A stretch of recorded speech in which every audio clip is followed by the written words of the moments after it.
take a breath together. We got a lot going on this morning. Our talk title for this morning is If You're Happy and You Know It. And sometimes we misunderstand the difference between happiness and joy. So this whole month we're looking at emotions and talking about the difference between emotion and feelings. That emotions literally emote, move. Emotions are simply a visceral recognition of a movement of energy, which we are. And so when something shifts in our energy, we notice that as emotion. It's the story we fill in after that that creates feelings. If you need an acronym, TFUA. Thoughts create feelings, feelings create urges, urges create actions. Emotions create none of that. Emotions are simply the presence of energy moving in energy. That's all it is. And emotions finish like that. The biology of emotions, it's seconds. But feelings, oh my goodness, they last a very, very long time. But interestingly enough, they only last as long as we're telling ourselves the story about the emotion that we felt. So we're in control of our feelings. But many of us forget that in those moments. So I'm going to start with a quote from Eckhart Tolle. As soon as you honor the present moment, all unhappiness and struggle dissolve, and life begins to flow with joy and ease. That's easy for you to say, Eckhart.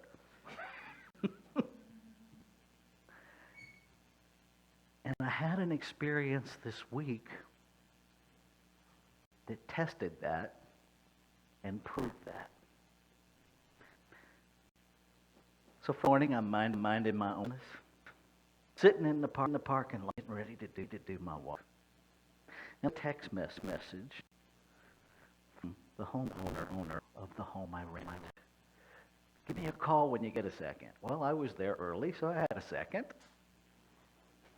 So I called, only to find out that I have to move.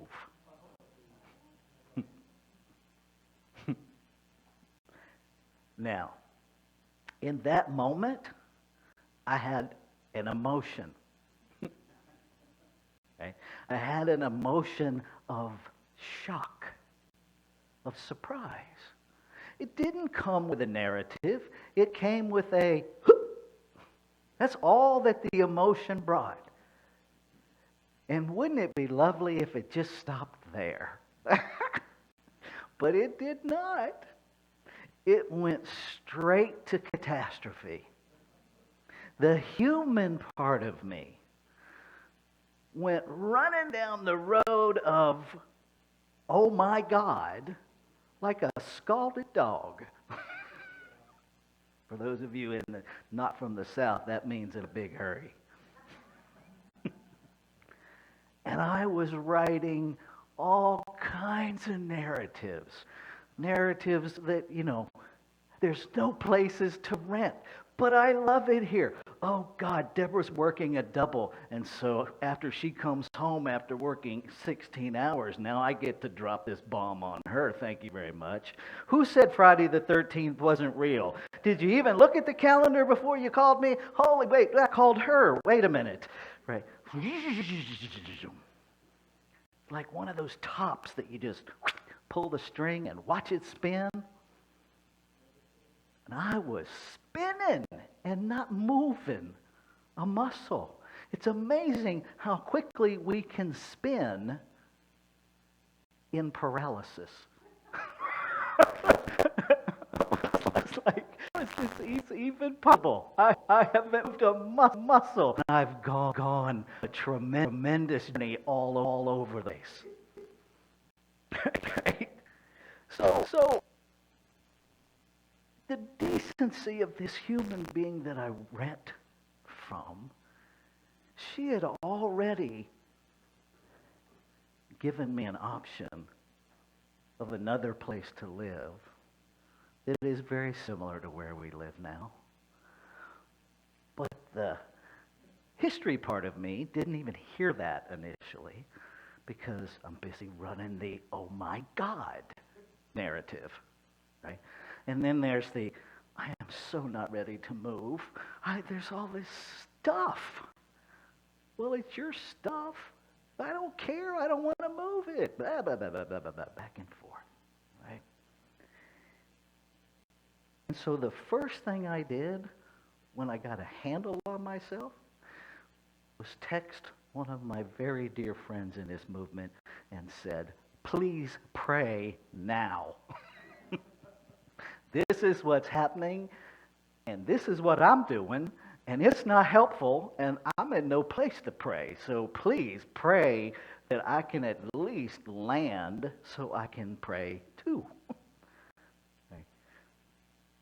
And then I said, well, let me run out here and take a look at this place.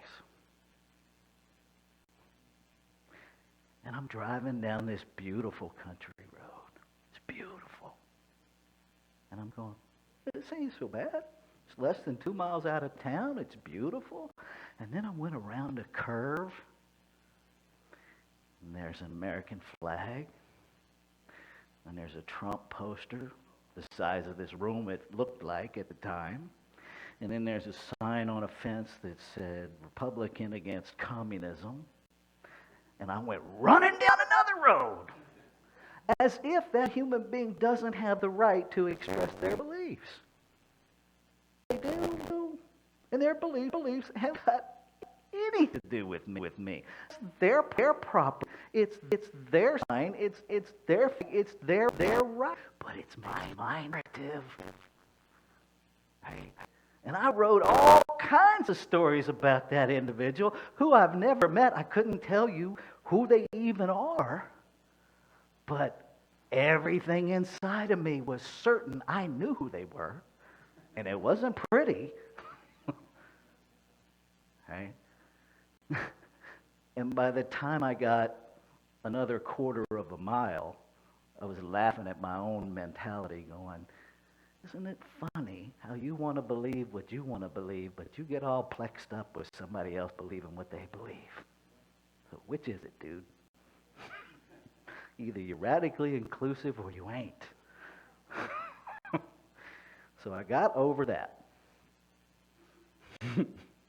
And it's a lovely little place. And, from everything I can see, it would be quite perfect. And I would love to tell you the narrative stopped there, but it didn't, because then there's the, let me look at our bank account narrative, right?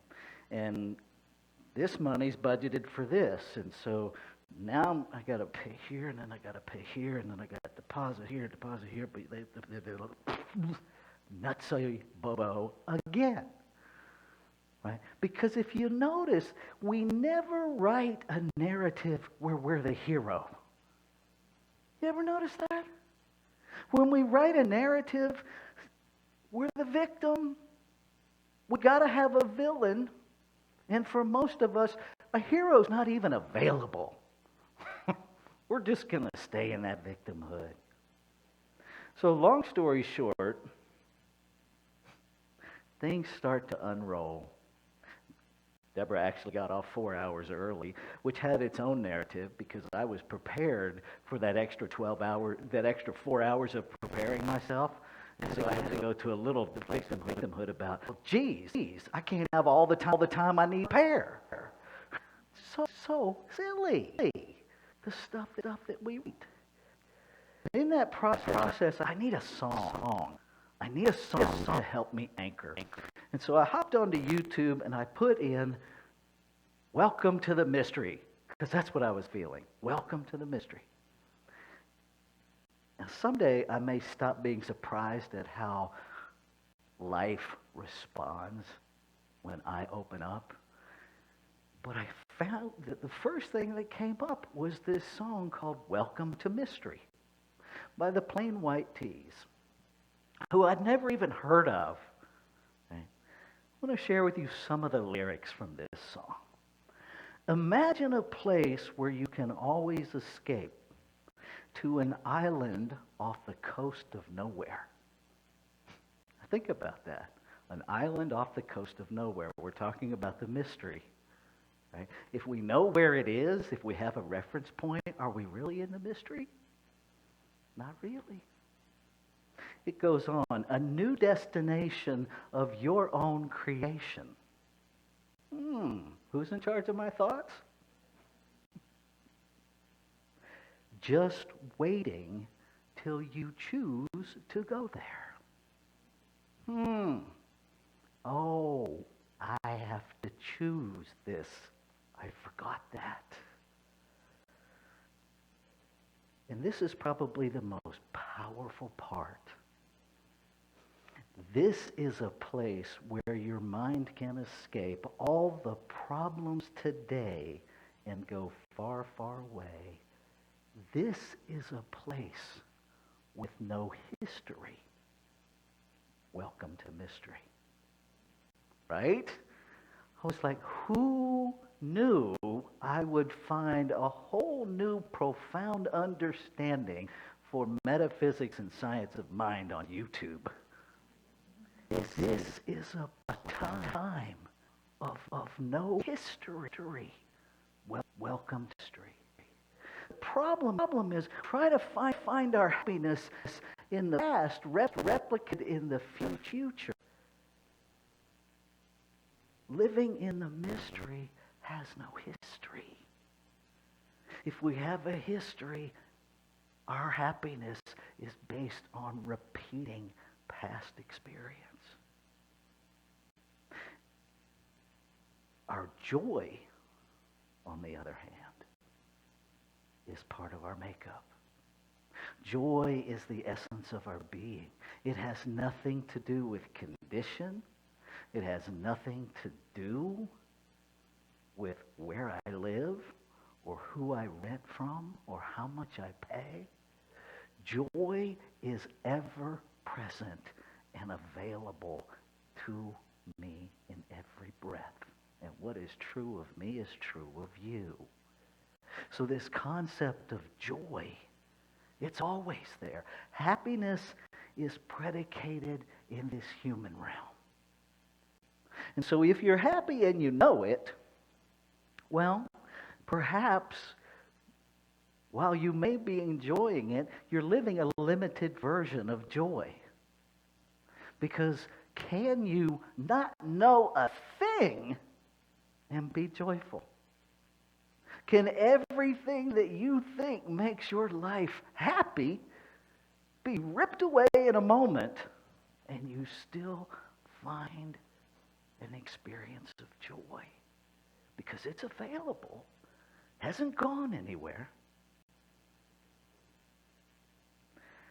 Ernest Holmes says this: we should rediscover the youthful spirit of that childlike joy which gave to us the energy, happiness, security, and faith we had as children.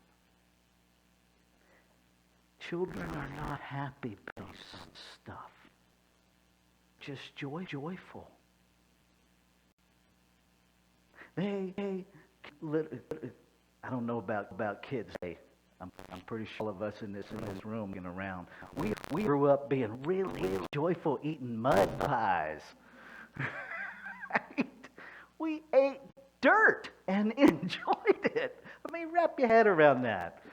Right? Because we didn't have a narrative. We were living in the mystery. We were living in the curiosity of life, and we were allowing that inner joy to inform us.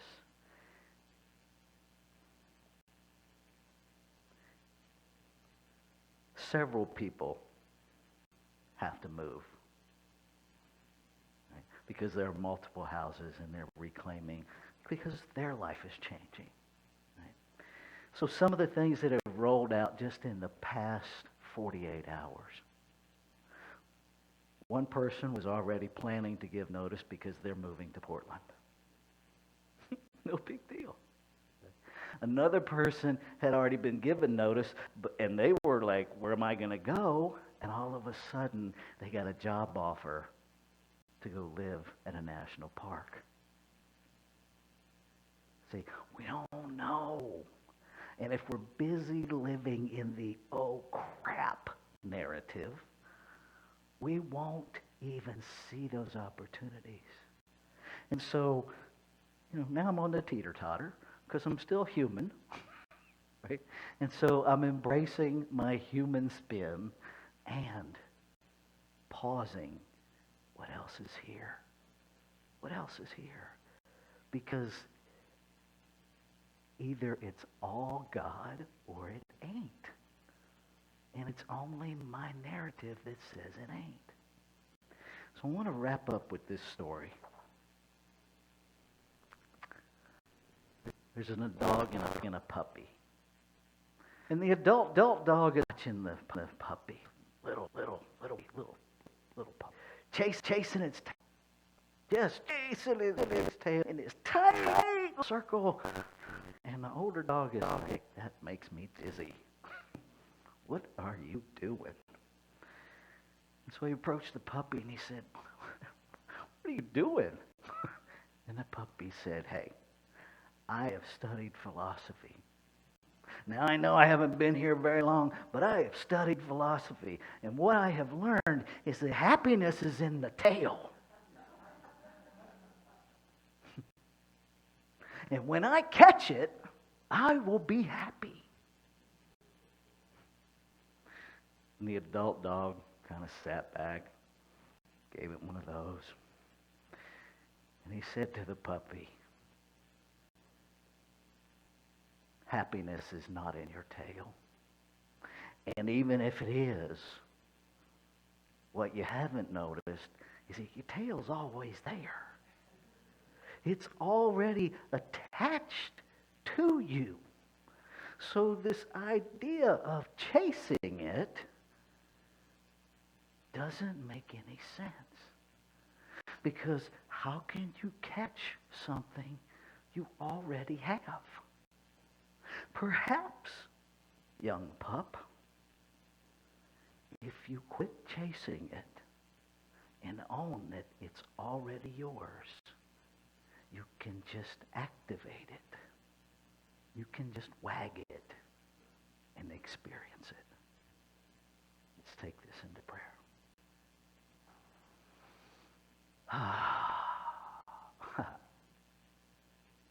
And so again, I recognize the oneness of life, that happiness,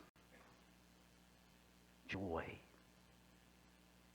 already fully present in my being. That everything I need, I already am. Because the divine itself, by whatever name call it, is in infinite possibility. Infinite possibility. And so I claim that, knowing that I am all that the divine is, so I must be a center of infinite possibility. Each of us in creative form, be it plant, mineral, fauna, doesn't matter what form we're in. Infinite possibility is fully present because we are created out of it. And so I know in the infinite possibility of life that all must be well. Must be well. And I allow my human thoughts to be informed by the joy that I am. I allow my human thoughts to be informed by the truth of oneness and wholeness. I allow myself to listen and to know and to be joyful before I see the evidence of joy. To live in the mystery with no history. Infinite possibility. I speak a word of gratitude. A word of gratitude for every messy moment this week that informed this talk this morning. Grateful for whatever that is within me that listens. It simply says yes. And so I reaffirm that yes, and I invite you to do the same. Will you join me in saying yes to infinite ability? Yes, living truly in mystery.